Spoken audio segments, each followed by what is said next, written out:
ایک مرتبہ ہارون الرشید رحمۃ اللہ علیہ مکہ مکرمہ تشریف لے گئے۔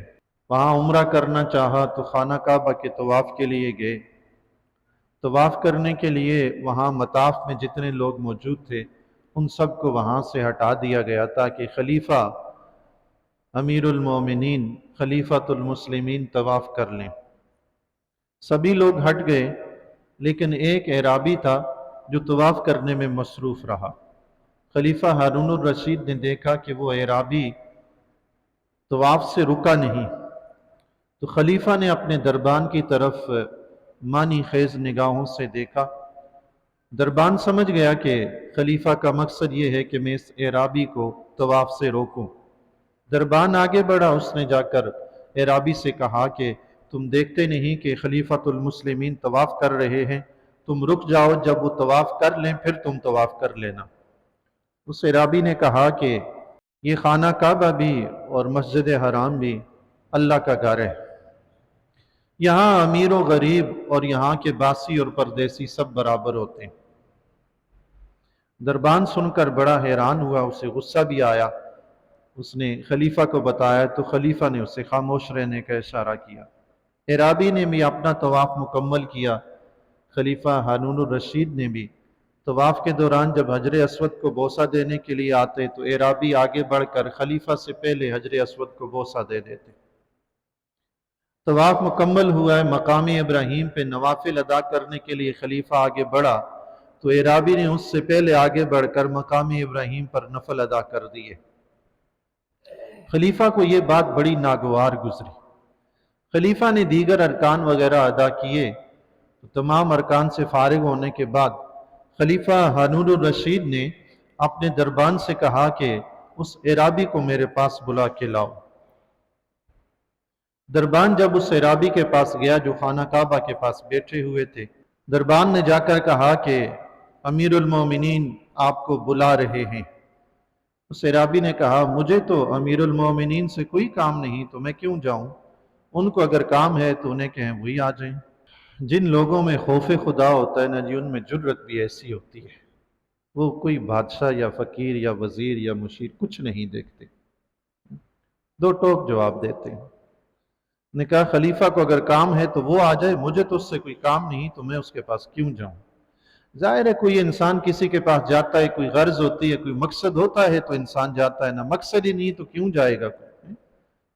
ہماری ملاقاتیں ایسی ہوتی ہیں، بغیر مقاصد کے ہم کسی کے پاس نہیں جاتے، وہ اللہ والے ہیں، نصیحت کرنے کے لیے چلے جاتے ہیں۔ دربان سن کر غصے میں آیا لیکن کچھ کہہ نہیں سکا، واپس چلا گیا۔ اس نے جا کے خلیفہ سے کہا کہ اعرابی نے تو یوں کہا ہے۔ خلیفہ نے کہا بات تو سچ ہے، کام اسے تو نہیں، کام تو مجھے ہے۔ خلیفہ اٹھا اور دربان کے ساتھ چل دیا۔ جب اعرابی کے پاس پہنچے تو خلیفہ نے جا کر سلام کیا، اعرابی نے سلام کا جواب دیا۔ خلیفہ نے کہا مجھے یہاں آپ کے پاس بیٹھنے کی اجازت ہے؟ تو اعرابی نے کہا یہ جگہ بھی اللہ کی ہے اور یہ سارا حرم اس خدا کا ہے، یہاں جو چاہے بیٹھے، جو چاہے نہ بیٹھے، آپ کی مرضی ہے، بیٹھنا ہے تو بیٹھ جائیں، نہیں بیٹھنا تو نہ بیٹھیں، واپس چلے جائیں۔ خلیفہ یہ سن کر بھی حیران ہوا، تھوڑا سا شرمندہ بھی ہوا اور نیچے بیٹھ گیا۔ ان کے پاس جب بیٹھ گیا تو خلیفہ نے کہا مجھے آپ سے ایک بات پوچھنی ہے، اللہ نے جو آپ پر فرض کیا ہے آپ اس کے ساتھ کیا معاملہ کرتے ہیں؟ اگر آپ اللہ کے فرض کو ادا کرتے ہوں گے تو دیگر معاملات میں بھی آپ درست ہوں گے، اگر آپ اللہ کے فرض کو ادا نہیں کرتے تو دیگر معاملات میں بھی آپ کوتاہی کرتے ہوں گے۔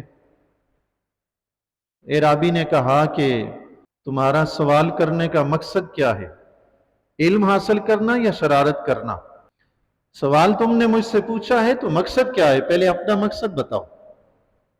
شرارت کرنے کے لیے بھی لوگ پوچھتے ہیں نا علماء سے، عادت ہوتی ہے کچھ لوگوں کی۔ کسی انسان کے اندر انسان ہی ہوتا ہے، کسی کے اندر شیطان ہوتا ہے، تو انسانی اعضاء سے وہی سرزد ہوتا ہے جو کچھ اس کے اندر چھپا ہوا ہوتا ہے۔ شیطان چھپا ہو تو شیطانی کام ہوتے ہیں، انسان اندر بھی انسان ہو تو پھر انسانی کام ہوتے ہیں۔